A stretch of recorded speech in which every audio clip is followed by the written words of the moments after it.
तो फ्रेंड्स, आपको ये वेबसाइट फ्री में बनाने के लिए आपके पास डोमेन और होस्टिंग होना चाहिए। अगर नहीं है तो आपको vip-hostpay.com पे आ जाना है और यहाँ पे डोमेन पे क्लिक करना है, जैसे मैंने किया।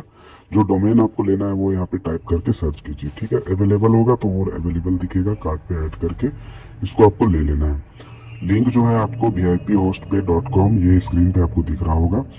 इसको आप कॉपी करके अपने लैपटॉप पे खोल के और यहाँ पे ये वेबसाइट पे विजिट करके डोमेन होस्टिंग ले सकते हैं। तो अगर आप नए यूजर है तो आप यहाँ पे रजिस्टर्ड करने बोलेगा आपको ये। तो नीचे नाम, नंबर, ईमेल आईडी और पासवर्ड, ये सारा डिटेल्स, एड्रेस वगैरह अच्छे से डाल के कंटिन्यू कीजिएगा तो आपका रजिस्ट्रेशन उसी टाइम पे हो जाएगा। अगर आप एग्जिस्टिंग ऑर्डर यूजर है तो आप यहाँ पे अपना ईमेल आईडी और पासवर्ड डालिए और कंटिन्यू पे क्लिक कीजिए। तो मेरा अकाउंट ऑलरेडी था तो मैंने वही किया, ठीक है। आगे का प्रोसेस आपको पता है, आपको यहाँ से बाय कर लेना है, ठीक है। उसके बाद क्या करना है फ्रेंड्स, उसी तरह से आपको स्टोर पे जाना है और यहाँ पे आना है आपको होस्टिंग लेने के लिए। होस्टिंग प्लान मैं ये वाला चूज कर लेता हूँ और यहाँ पे जो डोमेन, जिस नेम से मैंने डोमेन लिया था वही नेम से यहाँ पे मैं होस्टिंग भी लूंगा, ठीक है। अलग डोमेन कोई और नाम से, होस्टिंग कोई और नाम से अगर आप ले लेते हैं तो डोमेन होस्टिंग आपस में कनेक्ट नहीं होगा, ठीक है। तो डोमेन जिस नेम से लिया था उसी नेम से आपको होस्टिंग भी लेना है। एनुअल प्लान मैंने सेलेक्ट कर लिया, ठीक है, और इस तरह से मैंने होस्टिंग भी ले लिया।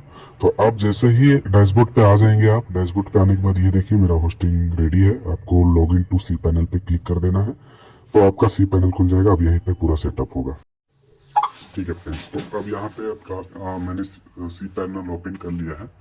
यहाँ पे कुछ कुछ सेटिंग करना पड़ेगा इस वेबसाइट को अच्छे से लाइट करने के लिए, ठीक है, ताकि ये वेबसाइट प्रॉपर काम करे इसके लिए। तो सबसे पहले आपको यहाँ पे PHP में एडमिन जो है, सॉरी, PHP वर्जन चेंज कर लेना है।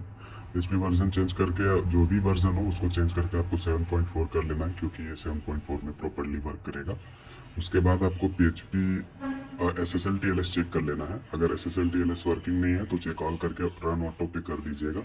तो यहाँ पे थोड़ी देर में सब जगह जहाँ जहाँ रेड है वहाँ ग्रीन हो जाएगा, तो SSL कनेक्ट हो जाएगा आपके वेबसाइट पे। ये दो सेटिंग कर लेना है। तीसरा, आपको मैनेज माय डेटाबेस पे आ जाना है। यहाँ पे आपको एक डेटाबेस बना लेना है, ठीक है। डेटाबेस का नाम आप कुछ भी रख लीजिए, उसको कॉपी कर लीजिए, क्रिएट डेटाबेस पे क्लिक कर दीजिए। उसके बाद गो बैक पे क्लिक कीजिए। गो बैक पे क्लिक करने के बाद आप अगेन थोड़ा नीचे आइए, इसको यहाँ पेस्ट कीजिए और पूरे को कॉपी कीजिए। यूज़र नेम और पासवर्ड वगैरह तीनों मैं सेम रख रहा हूँ डेटाबेस का, ताकि मुझे रिप्लेस करने में आसानी हो, ठीक है। उसके बाद गो बैक पे क्लिक करना है आपको यहाँ पे। उसके बाद आप नीचे आ जाइए, यहाँ पे दोनों डेटाबेस सेलेक्ट करना और हुए रहने देना है और यहाँ पे मेक चेंजेस पे क्लिक कर देना। तो इससे क्या होगा, डेटाबेस को पूरा प्रिविलेज मिल गया, ठीक है। तो यहाँ तक तो मैंने डेटाबेस पूरा अच्छे से बना लिया है। अब ये डेटाबेस आपको PHP में एडमिन पे भी दिखेगा, तो उसके लिए PHP में एडमिन ओपन कर लीजिए यहाँ पे क्लिक करके। तो यहाँ पे देखिए, यहाँ पे जो डेटाबेस आपने बनाया था वो यहाँ पे दिख रहा है, लेकिन अभी इसमें कोई भी SQL फाइल हमने नहीं डाला है। तो जब आपको कोड मिलेगा तो उसमें जीप फाइल और SQL फाइल मिलेगा। तो SQL को आपको डेटाबेस में डालना है, मतलब PHP में एडमिन पे डालना है, और जीप फाइल को फाइल मैनेजर में डालना है, जहाँ पे अभी मैं हूँ, ठीक है। तो यहाँ पे शो माय हिडन फाइल करके, शो हिडन फाइल पे क्लिक करके सेलेक्ट ऑल करके यहाँ पे जो भी फाइल रहेगा उसको डिलीट कर लेना है आपको पब्लिक HTML पे आके। तो ये पूरा खाली हो गया, ठीक है। खाली होने के बाद आपको क्या करना है, ग्रुप ज्वाइन करना है ताकि आपको फ्री में सोर्स कोड मिल जाए। ये BDT में है, BDT में आपको पूरा ये कोड मिल जाएगा, ठीक है। यहाँ पे देखिए, ये ग्रुप ज्वाइन कर लेना है। ग्रुप का जो यूज़र आईडी है वो स्क्रीन पे भी दिख रहा होगा और डिस्क्रिप्शन पे भी दे दिए हैं हम, ठीक है। अगर स्क्रीन वाला काम नहीं करेगा तो डिस्क्रिप्शन पे जाके चेक कीजिए, तो वहाँ से डाउनलोड कर लीजिए। मैंने ऑलरेडी ये दोनों करके रखा है, ठीक है। अब इसको आप एक्सट्रैक्ट कीजिएगा। तो एक्सट्रैक्ट कीजिएगा तो यहाँ पासवर्ड मांगेगा, बिना पासवर्ड का ये एक्सट्रैक्ट नहीं होगा। और पासवर्ड जो है, ये वीडियो जब आप देख रहे हैं तो बीच बीच में पासवर्ड आपको मिलेगा 4 अंक का, वो चारों अंक का पासवर्ड को मर्ज कर लेना है और उसी को यूज़ करना है इधर एज अ पासवर्ड। तो पासवर्ड डालने के बाद जो है ये फाइल जो एक्सट्रैक्ट हो जाएगा। एक्सट्रैक्ट होने के बाद जब आप फोल्डर ओपन करेंगे तो इसके अंदर दो फाइल मिलेगा, एक जीप फाइल, एक SQL फाइल। ये दोनों फाइल का हमको काम है अभी, और इसी दोनों फाइल को हम लोग होस्टिंग पे अपलोड करेंगे। बाकी जो भी चीज़ें हैं बाहर वो डिलीट कर देते हैं, ठीक है, ताकि आपको कंफ्यूजन ना हो। अब यहाँ पे दो ही फाइल बचा है। एक जीप फाइल को हम लोग फाइनली इसको एक्सट्रैक्ट कर लेते हैं। एक्सट्रैक्ट करके हम लोग इसको विजुअल स्टूडियो से एडिट करेंगे, उसके बाद इसको अपलोड करेंगे पब्लिक HTML में, तो इस तरह से आप अगर ये वेबसाइट बनाना चाहते हैं तो डोमेन होस्टिंग और सोर्स कोड ग्रुप ज्वाइन करके ले सकते हैं और खुद से ही ये वीडियो देख के आप इस तरह का वेबसाइट को सेटअप कर सकते हैं। तो अभी यहाँ पे देखिए, यहाँ पे ये एक्सट्रैक्ट हो गया, जिप फाइल को हमने डिलीट कर दिया। ठीक है, अब आपको विजुअल स्टूडियो डाउनलोड कर लेना है गूगल से, फ्री में ये अवेलेबल है। ठीक है, डाउनलोड करने के बाद इसको ओपन कर लेना है और यहाँ पे जो है ओपन फोल्डर पे क्लिक करना है और जो आपका फोल्डर है उसको चूज कर लेना है इधर। ठीक है, चूज करने के बाद आपको क्या करना है, वो पूरा फोल्डर फाइल जो है इसमें इंपोर्ट हो जाएगा। इंपोर्ट होने के बाद यहाँ पे दो चीज़ चेंज करना है आपको, एक तो वेबसाइट यूआरएल चेंज करना है, ठीक है, और दूसरा चीज़ चेंज करना है डेटाबेस। ठीक है, तो यहाँ पे वेबसाइट यूआरएल कॉपी करके यहाँ पेस्ट करना है और यहाँ पे नीचे अपना ये जो यूआरएल है उसको कॉपी करेंगे। तो यूआरएल जो है ये है मेरा। ठीक है, इसमें हम अपना वेबसाइट लाइव करना चाहते हैं। अभी देखिए ये वेबसाइट जो है ब्लैंक है, this site can't be reach है, क्योंकि हमने अभी तक वहाँ पे डाला नहीं है सोर्स कोड। ठीक है, तो इस डोमेन पे मैं अपना लाइव करना चाहता हूँ, तो इसको रिप्लेस ऑल पे क्लिक करके एक साथ जहाँ जहाँ पे भी दूसरे का डोमेन था वहाँ वहाँ मेरा डोमेन रिप्लेस हो गया। इसी तरह से अब हम लोग सेम काम कर लेंगे डेटाबेस के लिए भी। अभी इस सोर्स कोड में डेटाबेस किसी और का लगा हुआ है, तो डेटाबेस रिप्लेस करके हम लोग जो अपना डेटाबेस अभी बनाए सी पैनल पे, वो डेटाबेस को इधर लगाएंगे इस सोर्स कोड में। तो यहाँ पे उसके लिए डेटाबेस लिखिए। डेटाबेस लिखने के बाद थोड़ा एक दो को इधर उधर आप क्लिक करके चेक कीजिएगा, तो ये देखिए डेटाबेस आपको मिल जाएगा। इसको कॉपी करना है, यहाँ पेस्ट करना है और आपको आ जाना है अपने सी पैनल पे। यहाँ पे देखिए ये है हमारा डेटाबेस जो हमने बनाया था, उसको यहाँ से कॉपी करना है और यहाँ पेस्ट कर देना है। ठीक है, पेस्ट करने के बाद रिप्लेस ऑल पे क्लिक कर देना है। तो इस तरह से क्या हुआ कि हमारा सारा डेटाबेस भी रिप्लेस हो गया। अब इसको कंट्रोल एस करके सेव कर लेना है। सेव करने के बाद आपको क्या करना है फ्रेंड्स कि इसको मिनिमाइज कर देना है और ये फाइल को जो है कंप्रेस कर देना है। ठीक है, तो वापस से ये जीप फाइल में कन्वर्ट हो जाएगा। जीप में कन्वर्ट करना इसलिए ज़रूरी है क्योंकि फ्रेंड्स ये जीप फाइल ही जो है वो पब्लिक HTML पे अपलोड होता है। ठीक है, वो फोल्डर डायरेक्ट अपलोड उधर नहीं होता है। तो इस तरह से हमने क्या किया कि जीप में कन्वर्ट कर लिया। अब यहाँ पे अपलोड बटन पे आपको क्लिक करना है और यहाँ पे जो अपने नया जीप बनाया उसको अपलोड करना है इधर।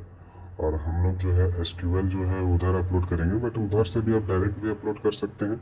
और एक तरीका और है SQL को डेटाबेस में अपलोड करने का, तो वो भी मैं यहाँ बता दे रहा हूँ। हम लोग इस तरह से अपलोड करेंगे। तो डेटाबेस और जीप दोनों को ही हम फाइल मैनेजर में यहाँ पे अपलोड कर दिए। अब यहाँ पे क्या करना है, आपको बैक पे आना है और आपका जो जीप फाइल है उसको एक्सट्रैक्ट कर लेना है। देखिए डेटाबेस को भी मैंने यहीं पे अपलोड कर दिया। ठीक है, तो अभी यहाँ पे क्या करेंगे, इधर ये जीप फाइल को डिलीट करेंगे एक्सट्रैक्ट करने के बाद, और ये जो फोल्डर है उसके अंदर जितने भी फाइल्स हैं उसको मूव कर देना है आपको पब्लिक HTML पे। पब्लिक HTML पे मूव होने के बाद आपको क्या करना है, यहाँ पे एक फाइल मिलेगा import.php करके, उसको आपको एडिट कर लेना है। यहाँ पे जो डेटाबेस का क्रेडेंशियल है उससे पहले एक काम करते हैं, जो SQL फाइल हमने अपलोड किया था उसका नाम को कॉपी कर लेते हैं। ठीक है, तो कौन सा SQL था, ये था। ठीक है, इसको हम लोग कॉपी कर लेते हैं, इसका नाम को पूरा एग्जैक्ट। कॉपी करने के बाद import.php पे क्लिक करना है। ठीक है, और यहाँ पे देखिए डेटाबेस का क्रेडेंशियल अभी किसी और का डाला हुआ है। ठीक है, अभी यहाँ पे क्या करेंगे, डेटाबेस सॉरी हाँ कोई और डाला हुआ था, यहाँ पे मैंने अपना डाल दिया। डेटाबेस तो हमारा ही डाला हुआ है, जो डेटाबेस है इसको आप सेव कर लेना है। ठीक है, अगर यहाँ पे ऊपर तीनों जगह डेटाबेस आपका नहीं डाला हुआ है तो डाल लेना। अब देखिए SSL एक्टिव हो चुका है इधर। ठीक है, और इतना होने के बाद आपको डोमेन कॉपी करना है और नया टैब ओपन करना है और पेस्ट करना है और उसके बाद लिखना है /import.php। ठीक है, और इंटर करते के साथ क्या होगा, जो SQL फाइल जो हमने पब्लिक HTML पे अपलोड किया था वो इंपोर्ट होना चालू हो जाएगा आपका PHP में एडमिन पे। ठीक है, तो ये थोड़ी देर में पूरा 100% कंप्लीट हो जाएगा। उसके बाद हम लोग वेबसाइट को ओपन करके देखेंगे नया टैब में। तो डोमेन कॉपी कीजिए। अब यहाँ पे देखिए नया टैब में ओपन करके दिखा है, ये हमारा वेबसाइट पूरा लाइव हो चुका है, पूरा फुल BDT में है ये। ठीक है, BDT लैंग्वेज में भी है। तो ये पूरा वेबसाइट है, तो बहुत आसानी से ये लाइव हो जाता है, बस आपके पास डोमेन होस्टिंग और सोर्स कोड होना चाहिए। ठीक है, अब यहाँ पे क्या करेंगे, हम लोग एडमिन पैनल भी इसका ओपन करके दिखा देते हैं। तो इसके लिए आप आ जाइए पेज पे में एडमिन पे। एडमिन पैनल का लिंक तो हमको पता है, बट उसका यूज़र ID और पासवर्ड पता नहीं है। तो उसके लिए आपको ये टेबल डेटाबेस पे आ जाना है और ये टेबल पे आ जाना है, जो टेबल पे मैं आया हूँ। उसके बाद इसको एडिट करना है। एडिट करके इधर एक यूज़र आईडी बना लेते हैं, इसको कॉपी कर लेते हैं और पासवर्ड में भी MD5 सेलेक्ट करके यहाँ पे पेस्ट कर देते हैं। अब यूज़र आईडी और पासवर्ड हमको एडमिन पैनल का पता है। अब हम लोग क्या करेंगे, पब्लिक HTML पे जाके देख लेंगे कि एडमिन का फोल्डर कौन सा है। उसी फोल्डर को स्लैश, जो हमारा डोमेन है उसके आगे स्लैश लगा के उस फोल्डर का नाम लिख के एंटर करेंगे तो हमारा एडमिन लॉगिन पेज आ जाएगा। ठीक है, तो ये देखिए ये वाला है CHU यूट्यूब करके जो है वो है। ठीक है, उसके बाद क्या है, हम लोग सेम वही काम करेंगे, स्लैश CHUB करके एंटर किए तो ये देखिए एडमिन लॉगिन पेज आ गया। यूज़र आईडी और पासवर्ड तो पता ही है, 9898 हमने रखा था, वो यहाँ पे कॉपी किया, यहाँ पे पेस्ट किया, अब यहाँ पे साइन इन पे क्लिक कर दिया। तो यहाँ पे देखिए एडमिन हमारा लॉगिन हो चुका है। इस तरह से आप इस तरह का वेबसाइट को काफ़ी आसानी से बना सकते हैं। मिलते हैं नए वीडियो में, तब तक के लिए थैंक यू, धन्यवाद।